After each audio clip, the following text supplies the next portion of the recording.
nous sommes des étudiants de 3e année. Donc, nous sommes les représentants des élèves étudiants à l'IFSI de Martinique.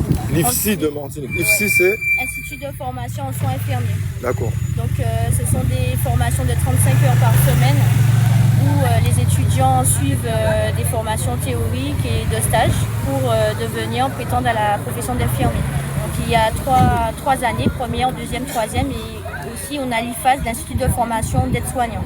Donc on s'est mobilisé, les choses ont bouleversé hier soir à partir du moment où on a sollicité votre association, toi Henri, et pour mettre en lumière un peu les problématiques sérieuses vraiment que les étudiants rencontrent. Donc il est pas, on a attendu, nous sommes là de manière pacifique, nous avons attendu auprès de la direction de l'IFSI et il y avait une date butoir qu'on attendait pour recevoir la bourse. Donc les étudiants doivent percevoir une bourse qui leur permet de complémenter leurs revenus pour prétendre à une vie, une qualité de vie alimentaire, d'hygiène, pour mettre leur essence dans leur véhicule, pour aller en stage. Parce que vous comprenez bien que quelqu'un qui ne peut pas subvenir à ses besoins primaires ne peut pas prétendre à suivre une scolarité correcte. Donc voilà, on est mobilisés aujourd'hui. On espère que beaucoup de personnes vont se rallier à cette cause, qui est très sérieuse. Vraiment, il y a beaucoup d'étudiants qui souffrent aussi en silence, qui n'ont peut-être pas le courage ou la peur, on comprend, de se déplacer. Mais vraiment, on tient à dire que c'est vraiment un rassemblement pacifique, cohérent, et qu'on a heureusement, et merci pour le soutien de tout le monde, merci pour les délégués de chaque année qui ont pu tenir la poigne et venir ici pour cette cause.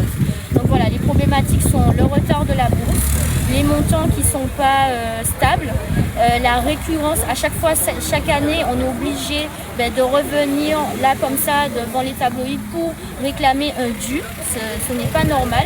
Et on n'est pas là seulement pour nous, actuellement, qui connaissons cette cause, mais pour les générations suivantes. Il y a des parents qui n'arrivent plus à soutenir leurs enfants parce que la bourse permet de les soutenir, de soutenir les parents. Donc ça n'impacte pas seulement les étudiants. Et il y a aussi des étudiants qui ont fait des reconversions professionnelles, donc ils sont parents. Il y a des personnes ici qui sont étudiants infirmiers, sanitaires et sociaux, et qui ont des enfants. Donc on a des besoins.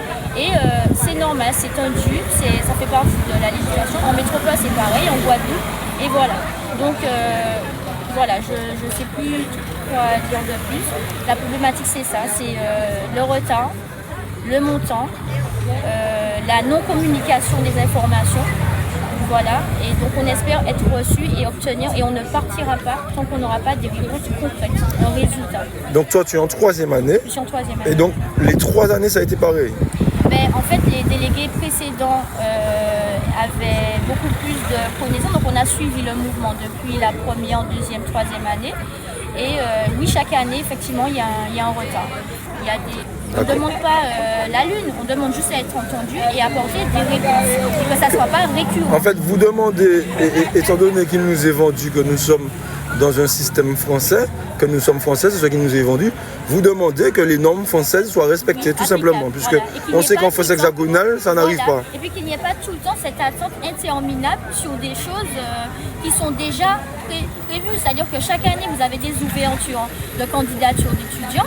Donc je suppose que ces décisions, ces concertations de financement doivent être déjà jalonnées, elles doivent déjà être résolues. Quand on prétend que les étudiants rentrent en septembre, ces questions de rémunération de bourse, ces problématiques de logement et tout ça, ça doit déjà être résolu.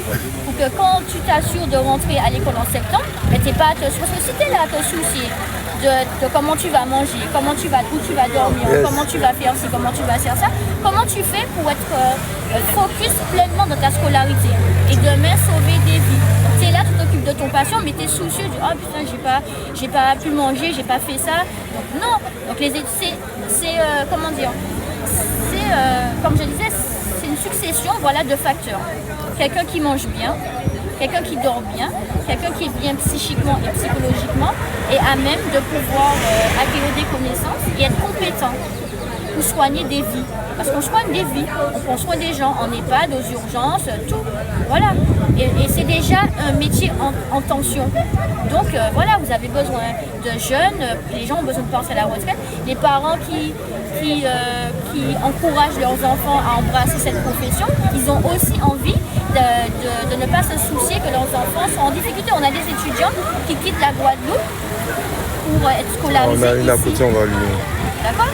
Ouais. Il n'y a pas que des étudiants qui n'ont pas d'enfants. Il y a des étudiants qui ont des enfants, des étudiants qui s'occupent aussi de leurs frères et sœurs parce que leurs parents, en tout cas, ils participent aux revenus du foyer. D'accord. Donc c'est tout, c'est 3 ans. 3 ans, c'est long. On ne peut pas chaque année, à chaque fois, se battre comme ça. Et on se bat pas. On est en train de quémander. C'est quoi ça? Il faut arrêter. Donc, ok, on est pacifique, mais on est ferme.